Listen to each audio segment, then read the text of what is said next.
Alright folks, it's Fast Action back in action here. In this video, we are going to go through some examples with our 45, 45, 90 triangles and Pythagorean Theorem, and also more finding area and perimeter of triangles.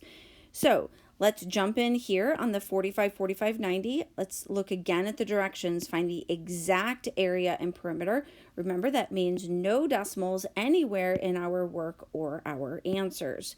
So the first triangle we're given is a 45, 45, 90. If you want, again, you could write out that extended ratio like we did with the 30, 60, 90s, okay, from the proof video, that 1, 1, radical 2. That's a good reminder that the two legs are going to be the same. So we're going to go ahead and fill in that 9 radical 6 here. And then to go from that leg to the hypotenuse, we're going to multiply by that square root of 2. So I'm going to have a 9 radical 6 times a radical 2. That's going to give me a 9 radical 12. We need to remember to simplify that. So when we simplify our square root of 12, a 2 is going to pop out, and this is going to become an 18 radical 3. Now, to find the area, remember on a right triangle, all you need are the legs of a right triangle.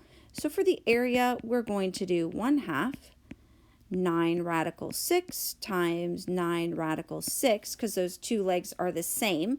So that's going to give us a 1/2 times an 81 times a 6.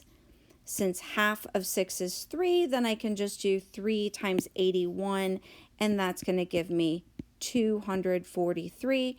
Area needs to be labeled units squared. The next one we'll do is going to be our perimeter. Remember, collect the like terms. So that's our 2 of our 9 radical 6. So that's going to be an 18 radical 6 plus that hypotenuse of an 18 radical 3. Those are not like terms, so we'll label that as a units. And then we're done. On the next one, we're still working with a 9 radical 6, but this time we're at the hypotenuse, so we need to go backwards. So we're going to divide to get that leg. So we're going to take this 9 radical 6, and we're going to divide it by a radical 2. And when the radical 6 and the radical 2, since they're both under the radicals, we can visualize those as under the same radical, so we don't have to go through a rationalizing process. We can actually take this one straight to 9 radical 3. And then this leg will also be 9 radical 3. So area is going to be 1/2 product of the legs, 9 radical 3, 9 radical 3. This time, nothing is going to cancel out really nicely. So we're going to have our 9 times 9 is our 81. Our radical 3 times radical 3 is 3. So we're going to get our 243 in the numerator. And we're going to put that over a 2. And we'll label this as a unit squared. So although this would give us a nice terminating decimal, we're going to leave that as a fraction for good just practice. For the perimeter, again, collect those like terms. That's going to give us an 18 radical 3 for the legs, plus the hypotenuse of a 9 radical 6, and we'll label that as units. Now, on these next two, I only had 2 examples for the 45, 45, 90s, because those are pretty simple. On our next two, we're going to look at our Pythagorean theorem. Again, we're going to find the exact area and perimeter, so we're not going to use any decimals.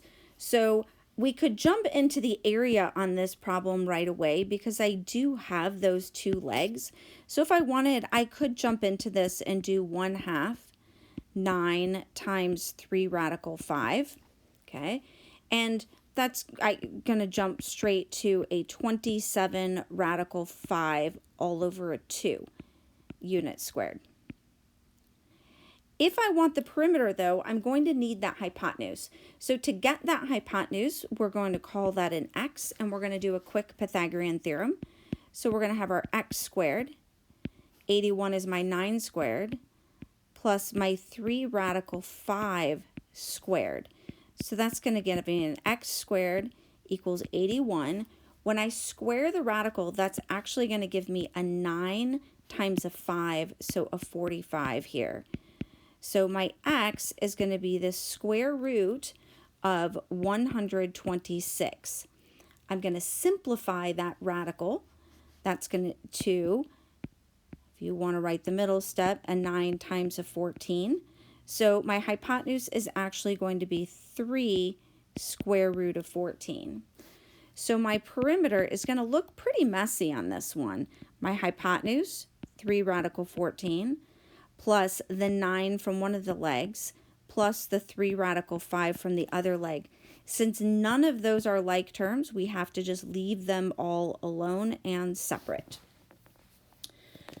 The last one we're going to do is we're going to find the area of this triangle here. And things I want you to notice.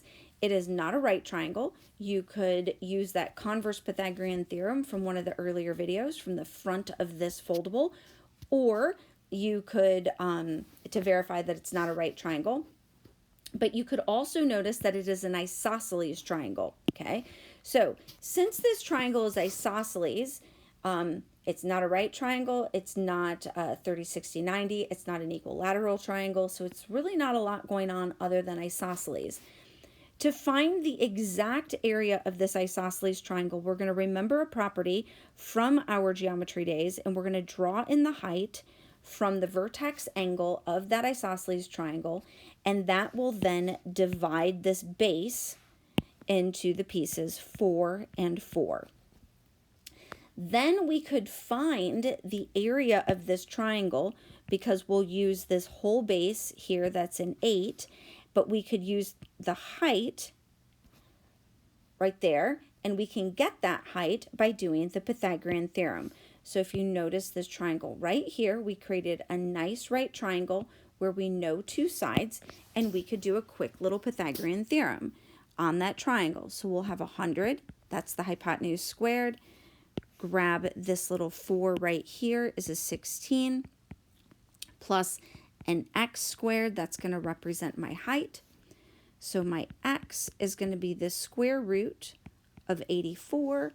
Remember, that's going to simplify into 4 times a 21, or the height will be 2 radical 21. So the area of this isosceles triangle is going to be 1/2 the whole base of an 8, and the height of 2 radical 21.